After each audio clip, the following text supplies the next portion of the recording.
¿Qué otras glándulas tenemos? Obviamente las gónadas. Y las gónadas son órganos que sucede lo mismo que el páncreas. No son glándulas endócrinas puras o exclusivas. Son órganos que tienen una importante función, ¿verdad? Reproductora, gonadal, y una importante función endocrina. No las vemos aquí en el curso porque ustedes tienen un curso también en clínica. Las gónadas masculinas, los testículos, los ven en el curso de urología en quinto año, y las gónadas femeninas, ovarios, los revisan el funcionamiento y características de estos órganos en su curso de ginecobstetricia en cuarto año. ¿Me siguen escuchando bien? Sí, Sí, doctora. doctora. Bueno, entonces vamos a seguir. ¿Cuáles son cómo se relacionan las diferentes glándulas que ya vimos entre sí? Bueno, esta figura que la reproducen varios autores es muy oportuna, ¿verdad? Es muy oportuna. Ahí, fíjense, con una serie de conectores que son las flechas, ahí vemos cómo decíamos, ¿verdad? El hipotálamo va a actuar como una unidad funcional con la hipófisis. Y si observamos la figura, pues ahí veríamos que es con ambas, ¿verdad? Aunque ahí la flecha aparentemente solo está hacia la adenohipófisis, el óvulo anterior, pero también la neurohipófisis. ¿Por qué? Porque acuérdense que las dos hormonas que almacena la neurohipófisis, que son la ADH y la oxitocina, son neurohormonas de los núcleos supraóptico y paraventricular del hipotálamo, ¿verdad? ¿Qué es lo que está señalando la flecha hacia la adenohipófisis? Que la síntesis y también la secreción de las hormonas de adenohipófisis, que son múltiples, depende de las hormonas hipotalámicas. Y esas hormonas que durante mucho tiempo se les llamó factores, factores liberadores y factores inhibidores, ya no hay que llamarles así, porque ya se conoce la estructura química de cada una de ellas y por lo tanto son hormonas hipotálamo hipofisotrópicas. Y ahí tenemos, ¿verdad?, cómo la figura va bajando con los conectores y tenemos del lado izquierdo a la neurohipófisis con la oxitocina. Por supuesto, la hormona, ¿verdad?, del trabajo de parto, actuando en el útero, ahí les faltó poner el útero gestante, lo ponen, ¿verdad?, no gestante, pero es en el útero gestante. Y la oxitocina actuando sobre los canalículos de la glándula mamaria para producir, no para como está del lado derecho, fíjense, en el lado derecho, sino que la oxitocina es la hormona de la salida, de la eyección láctea, que son funciones que se complementan, pero no podemos decir que la prolactina produzca la eyección, ni que la oxitocina produzca la secreción láctea, porque eso no es cierto. Y luego, fíjense, vámonos a la adenohipófisis. Y ahí vemos que la adenohipófisis va a producir entre sus múltiples hormonas a la TSH, ahí la tenemos, pues es la hormona tiroestimulante. Todo esto lo vemos más adelante, esto es introductorio. Va a regular el funcionamiento de la glándula tiroides para que ésta pueda secretar sus hormonas tiroideas, que son T3 y T4. Nada más. La calcitonina no, porque la calcitonina va a tener otra función y otro tipo de regulación. Luego la ACTH, pues ahí la tenemos, ¿verdad? Es la hormona adrenocorticotropa o corticotropina. Y esa va a actuar sobre corteza suprarrenal, específicamente corteza, no médula. Y va a hacer que se secreten las hormonas corticales. Ahí porque es genérico. Pero realmente la ACTH, su papel prioritario es regular la síntesis y secreción del cortisol. Ese es su papel prioritario, porque para la aldosterona tenemos otros mecanismos de control, ¿verdad? Como ya algunos de ellos vimos, pero aquí lo vamos a volver a comentar. Luego están las dos llamadas gonadotropinas hipofisarias.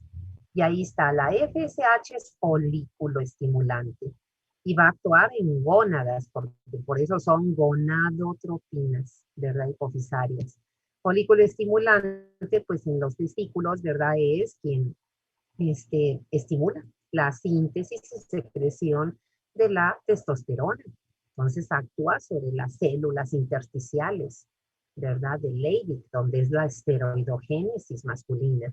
Y la la FSH en los ovarios, bueno, pues es la hormona, por eso se le llama folículo estimulante, ¿verdad? Porque se pensó que solo era para la gónada femenina, y folículo quiere decir que la hormona que va a estimular el crecimiento y desarrollo de los folículos primordiales.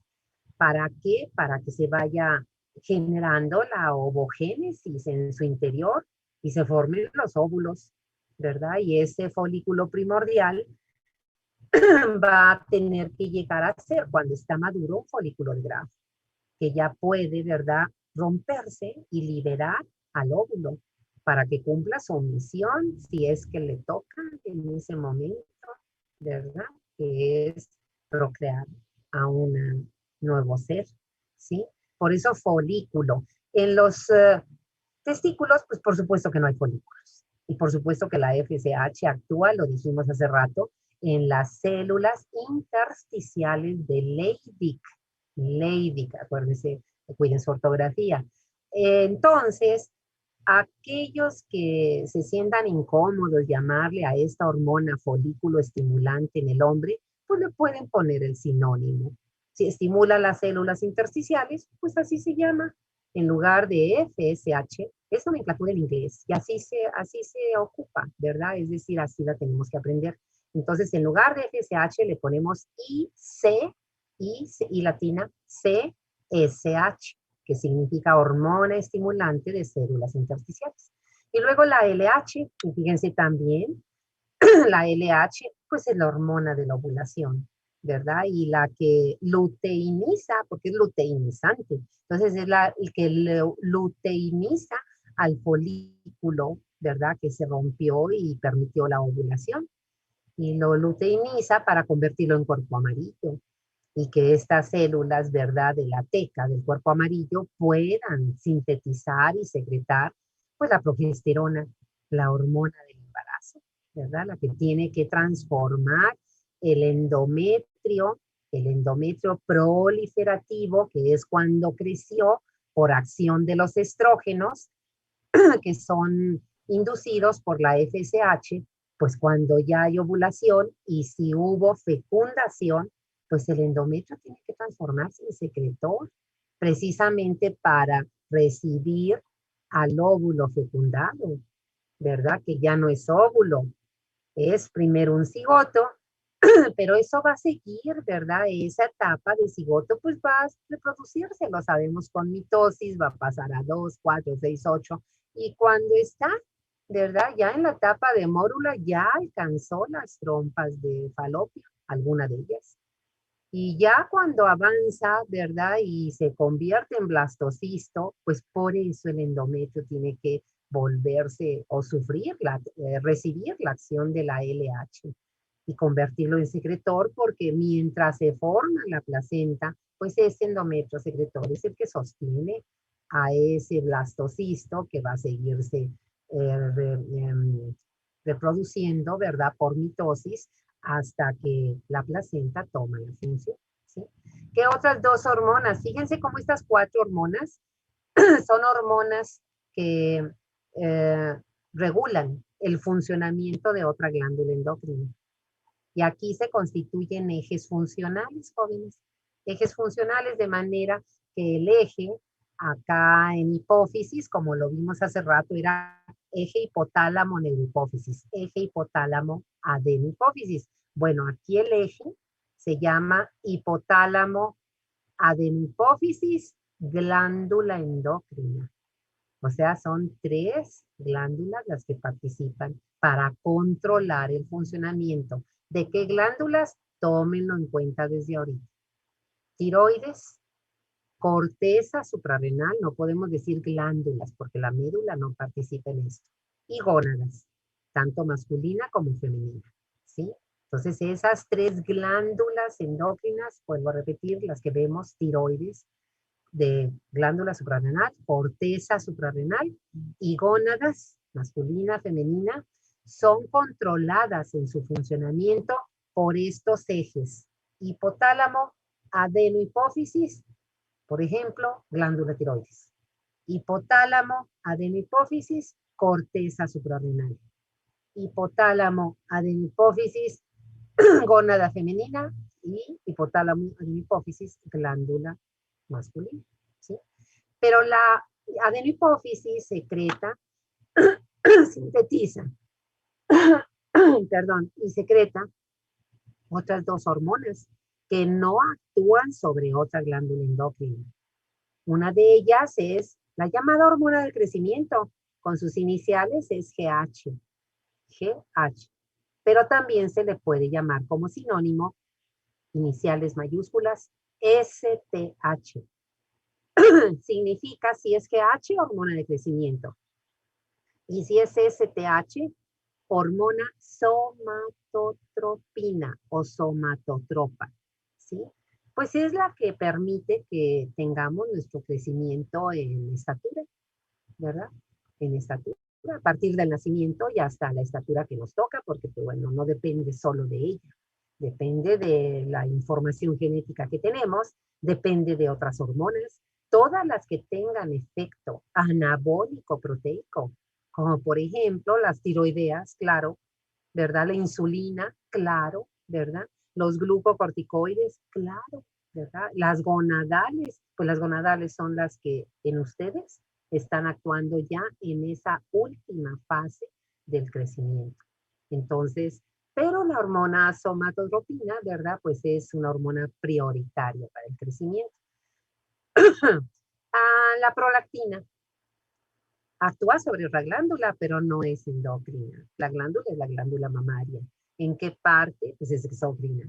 En los acinos de la glándula mamaria, porque esta, fíjense el nombre, prolactina, pues es la hormona lactogénica, la que produce la lactancia, la leche materna, ¿verdad? Entonces, así es como estamos. Si pasamos entonces al tema 1.2, ¿qué es una hormona? ¿Cuál es el concepto que debemos de tener? Bueno, pues aquí este dibujo, ¿verdad? Que me encontré, pues está sencillo y representa bien, ¿verdad? Lo que es la hormona. Fíjense, vamos a empezar ahí donde dice glándula endocrina. Entonces decimos, las hormonas son sustancias químicas, son mediadores químicos de esa comunicación que aprendimos desde la unidad 1, que entre nuestras células, comunicación intercelular, se le llama hormonal o endocrina, ¿verdad? Y entonces son sustancias químicas y ahí va la característica número 1, donde empezamos, que son sintetizadas y secretadas por un grupo de células endocrinas o por una glándula endocrina. Grupo de células puede ser, por ejemplo, los núcleos del hipotálamo, ¿verdad? Pueden ser los islotes de Langerhans, del páncreas, ¿sí? Un grupo de células, ¿sí? Glándula endocrina como tal, ¿verdad? O sea, pura glándula endocrina, por ejemplo, las paratiroides. Las paratiroides son puras glándulas endocrinas, ¿sí? Tenemos también aquí glándula tiroides. Es una glándula endocrina. Y ahí tenemos dos sitios diferentes, los acinos, los folículos tiroideos, como les llamamos, y las células parafoliculares. Y entonces, vuelvo a repetir, primera característica de las hormonas, sustancias químicas que son sintetizadas y secretadas por grupos de células endocrinas o una glándula. ¿A dónde se secretan? Vean ahí donde dice hormona. Es la segunda característica. Se secretan al torrente sanguíneo. ¿Por qué se tienen que secretar al torrente sanguíneo? Pues porque las hormonas del sistema endocrino actúan a distancia. Eso significa que no van a actuar como las hormonas locales gastrointestinales ahí, ¿verdad? No van a actuar ahí cerquita de donde se producen. Van a actuar a distancia. Simplemente imagínense, ¿verdad? La antidiurética. se secreta, se produce por el núcleo supraóptico, células magnocelulares del hipotálamo. Se almacena en neurohipófisis, va a actuar sobre vasos sanguíneos, músculo liso vascular y riñones. Pues tiene que llegar por el torrente sanguíneo. Por eso es esa característica. Fíjense la otra característica, la tercera. Tienen que viajar por el torrente sanguíneo hasta llegar a las llamadas células o tejidos u órganos blanco, que significa sobre los cuales van a actuar. Y para que actúe una hormona sobre una célula, un tejido, un órgano, es porque debe de tener, ahí está indicado, los receptores específicos. Los receptores específicos. Y la hormona se tiene que unir a ellos para poder actuar. Aquí en los dos ejemplos, pues pusieron al receptor en la membrana. Bueno, es que como vamos a verlo después, hay también receptores en el citoplasma. No todos están en la membrana. Y finalmente, la última característica. Las hormonas lo que van a llevar es un mensaje. En eso se parecen a los ácidos nucleicos, al ADN. Un mensaje sobre alguna acción que se va a traducir en un efecto que la célula va a desarrollar.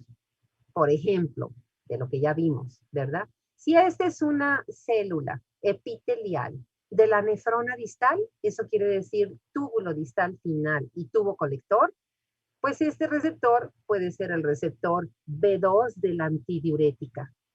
Y aquí está, ¿verdad? La antidiurética viajando por el torrente sanguíneo y llegando al receptor B2.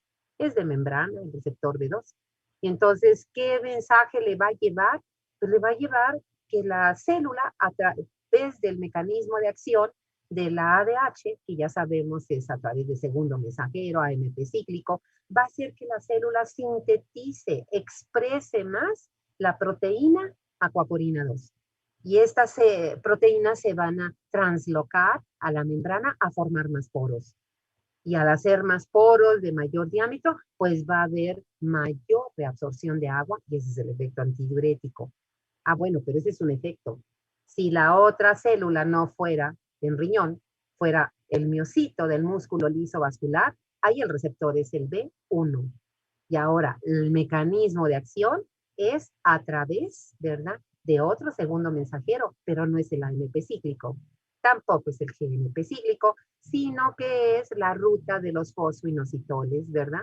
IP3, DAG, calcio. ¿Por qué? Porque la hormona se llama vasopresina. Entonces, pues va a hacer que la célula se contraiga. Fíjense cómo ya eso, ese es el concepto de hormona, que como ya lamentablemente se nos acabó la clase, ¿verdad? Hoy tuve varios complicaciones, pero si pueden me avisan, ¿verdad? Los días que puedan a esta hora, y entramos a clase, ¿verdad? Mañana continuaríamos esto y avanzamos al segundo capítulo. Al rato, en unos minutos, les mando el programa. ¿Alguna duda, alguna pregunta? Por favor, anótenla para mañana porque ya me tengo que salir. Me dio mucho gusto, jóvenes. Gracias.